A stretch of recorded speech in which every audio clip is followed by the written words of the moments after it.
Hi friends, రోజుకు ఒక మంచి మాటలో ఈరోజు మరొక అద్భుతమైన సత్యం తెలుసుకుందాం. సస్పెండెడ్ మీల్స్, సస్పెండెడ్ కాఫీ ఇవంటే మీకు తెలుసా? ఎప్పుడైనా అసలు దీని గురించి విన్నారా? మరి ఈరోజు తెలుసుకుందాం.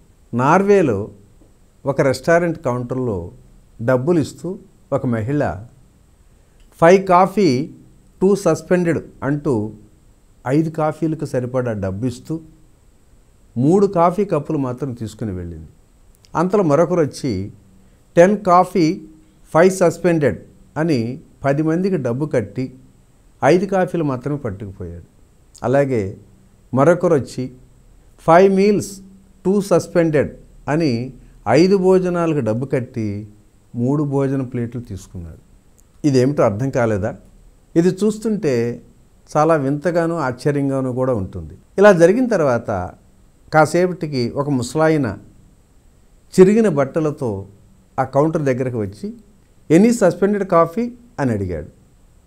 వెంటనే కౌంటర్లో ఉన్న మహిళ ఎస్ అని వేడివేడిగా ఒక కప్పు కాఫీ ఇచ్చింది.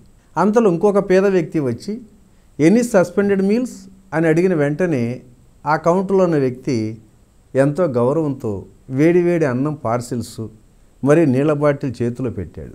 పేదరికంలో ఉన్న ముక్కు మొహం కూడా తెలియని మనుషులకు మానవత్వంతో చేసే సహాయం అంటే ఇదే కదా. ఇంతకన్నా ఇంకా వేరే ఏమైనా ఉందంటారా? మరి ఈ పద్ధతి ప్రపంచంలో ఇప్పుడిప్పుడే అనేక చోట్ల కూడా వ్యాపిస్తుంది. ఇదేదో చాలా బాగుంది కదా.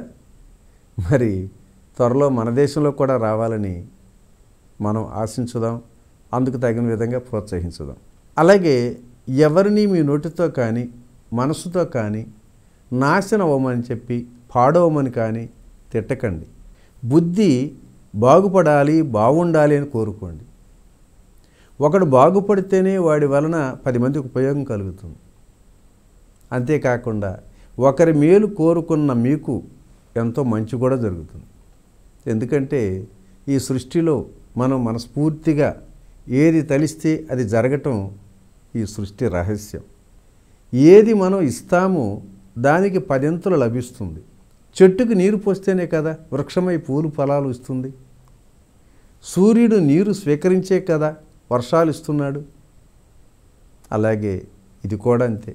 కనుక ఈ రోజు నుండి కయ్యానికి కాలు దువ్వకుండా బుద్ధి మారి మంచివారిగా మారాలని కోరుకుందాం.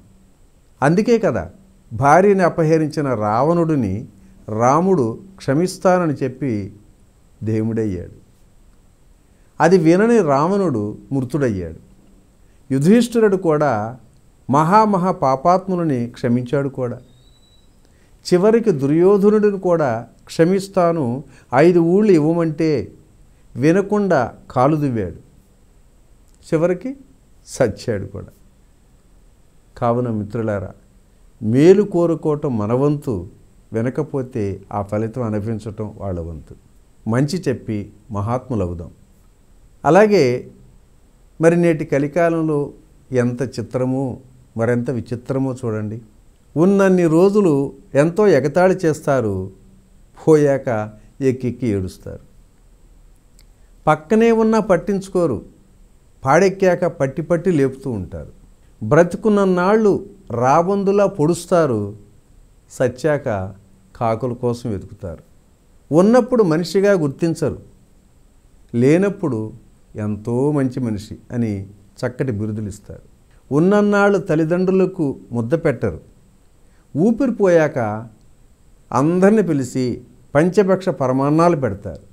ఏదైనా ఉన్నప్పుడు విలువ తెలుసుకోరు, పోయాక తెలుసుకున్నా తిరిగి రారు.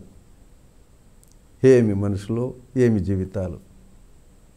మరి అసలైన సత్యాన్ని తెలుసుకోవాలంటే తప్పనిసరిగా ధ్యానం చేయాలి. ధ్యానం చేస్తే జ్ఞానం వస్తుంది. జ్ఞానం వస్తే ఎలా వ్యవహరించాలో కూడా తెలుస్తుంది. మరి ఈ ధ్యాన జ్ఞానాన్ని ఈ ప్రపంచానికి పరిచయం చేసినటువంటి బ్రహ్మర్షి పితామహ పత్రిజీకి ఈ సందర్భంగా మరొక్కసారి హృదయపూర్వక కృతజ్ఞత తెలియజేద్దాం మిత్రులారా. ఓకే ఫ్రెండ్స్, మరి ఈరోజు ఈ మంచి మాట ఇంతటితో ముగించుకుందాం. రేపటి రోజుని మరొక జీవిత సత్యం ద్వారా కలుసుకుందాం. Okay, thank you. ఇట్లు మీ రామిరెడ్డి, మానస సరోవరం.